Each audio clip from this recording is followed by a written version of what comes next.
Yes, guys, Harry here, and welcome back to yet another Chelsea preview this season with the match congestion getting so hectic right now. The Champions League is back. Champions League football is back, and whether we are ready for it or not, it's coming. Chelsea begin their European campaign with a trip to DINAMO Zagreb, a team that the club have never faced before, so there is little to go on heading into this match. But what we do know about Zagreb, the Croatians sit atop the table in their division, unbeaten so far in the league. They did, however, lose their away fixture in the Champions League playoff first leg 1-0 to Bodo. But at home, the Croatians, they haven't lost a match in all competitions since December of 2021. So regardless of what you think about them, regardless of what we know about them, coming into this, we have to take them seriously. That's no mean feat. That's no a small task for any team, no matter what division you're in.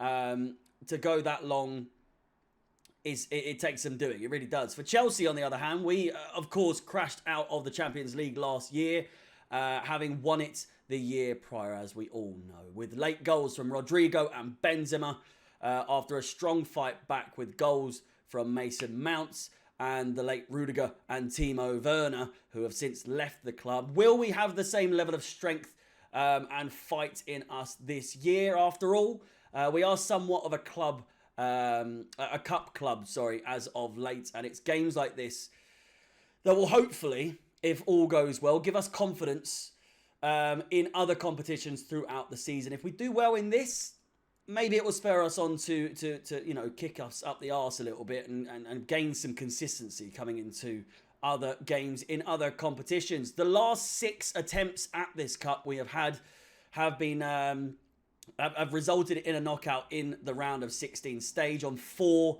occasions in those 6 times in the Champions League. However, we have won it in that time and a tight quarter-final finish last season. We've definitely improved as of late on the European stage, thanks to, obviously, Mr. Thomas Tuchel himself. Team news coming into this. Obviously, the biggest news surrounding the club at the moment in preparation for this game against Dinamo Zagreb. REECE James, the biggest news of all, with confirmation that he has signed a 6-year contract extension, which is absolutely imperative in giving the team some confidence, knowing that he is here for the foreseeable. He seems very happy. He said, as we already know, he has been a lifelong Chelsea fan, so signing a new contract with the club is huge for him. REECE James on this occasion, done deal, 6 years at the club. Another 6 years at the club will be absolutely fantastic. Speaking of new signings, Aubameyang was seen travelling with the squad in training gear, but I reckon is unlikely to play, even if a mask has been made for him. At the very most, we may see him on the bench. We may see 10 minutes of him so that he can get used to the mask when playing in a game. Wouldn't be surprised if we see him play against Fulham on Saturday for that early kickoff on 12:30.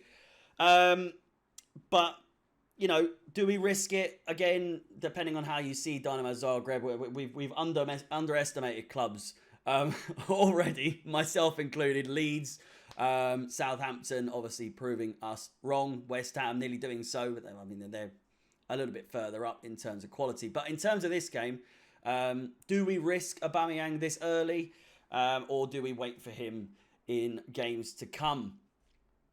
Other players, I hope to see Chilwell rewarded for his performance against West Ham.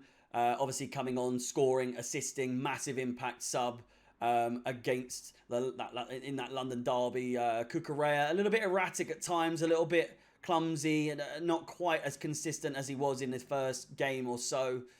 I said in the match review for that game, I thought that Chilwell is saying, "Listen, mate, you're not taking my spot that easy." Boy, did he come on with a point to prove. And I hope that he is rewarded with a game, hopefully a full 90 minutes against Dinamo Zagreb. Kante remains out injured for now. Again, with Havertz now finally off the mark for goals, having just scored his first goal in the opening 6 games with his goal against his winner as well, might I say, against West Ham. I doubt we will see him dropped for 2 games on the bounce. However, you would expect to see Broja start against a team like Zagreb. And hear me out. I'm not saying again, no, Zagreb a small side, but in the scheme of things in the Champions League, first game of the season in the Champions League, in the competition, and with our bigger names likely to be kept fit to play against Milan in those 2 games in October, you would like to see and think that it's likely to see Broja start for the Blues. Predictions-wise, I expect Zagreb to play deep. Reports have come out, or like rumours from here and there, that they will be playing a 4-5-1 formation to frustrate our attack, preventing any creativity, which, let's be honest, shouldn't be too hard regardless of their formation, given how we've been playing at the moment. We've been looking a little better here and there, but again, really, really lacking in creativity. And hopefully, once Aubameyang is in the side, maybe a little bit of flair from him can put to bed a lot of those issues. It absolutely won't be an easy game, especially with their home record being so good.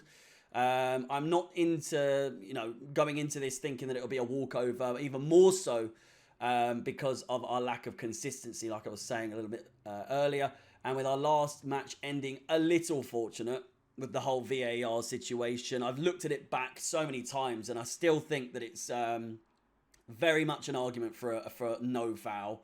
But I could see how I've seen loads of people do like a deep dive on the actual rules of contacts. Frank Leboeuf came out and said that any contact when a keeper is in play is a foul. So I get that argument, but then I also, it's so soft, isn't it? It's so soft. He's been caught out. Mason Mount ultimately losing the ball in the first place, and then REECE James with a stinker of a head back. What is he doing there? We've got away with one. We'll take the 3 points.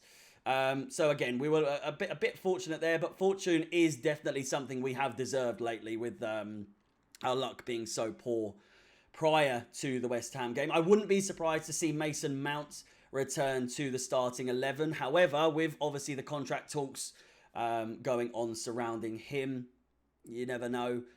Might be a little bit before we see him in a starting role. Obviously, that might also not be the case at all. With the team being a mix of first team and bench players, in my opinion, that's what we're going to see. Tuchel is obviously still trying to work out who our strongest team to field this season might be. Our defence still a little bit leaky, and with Zagreb only failing to score, listen to this one, only failing to score 3 times in their last 29 home matches in all competitions, I wouldn't be surprised if we were to concede at least 1 goal. With that said, I look forward to Chelsea kicking off the Champions League this season. It will be the opening game of the tournament and an early kickoff, so all eyes will be on the Blues in this game. No disrespect to Zagreb, but we need to be putting this side away if we want to stand a chance of competing not only in the competition itself, but also against the likes of AC Milan, home and away, to get out of the group stages at the very least. I think I said it was going to be 2-1, another 2-1 for this game. We've had a couple so far this season, and namely the one just a couple of days ago. The game's coming thick and fast. But with that said, thank you so much for watching. Be sure to check out Chelsea Fan TV for the live watch along for not only this game, but every single game this season. I will be streaming those over on Chelsea Fan TV. But with that said, please like, subscribe, follow wherever you're watching. Instagram, Twitter, probably not Twitter, YouTube, TikTok, anywhere that this is available. Do whatever it is that you can do to support. It's massively appreciated. Up the Chelsea, and peace.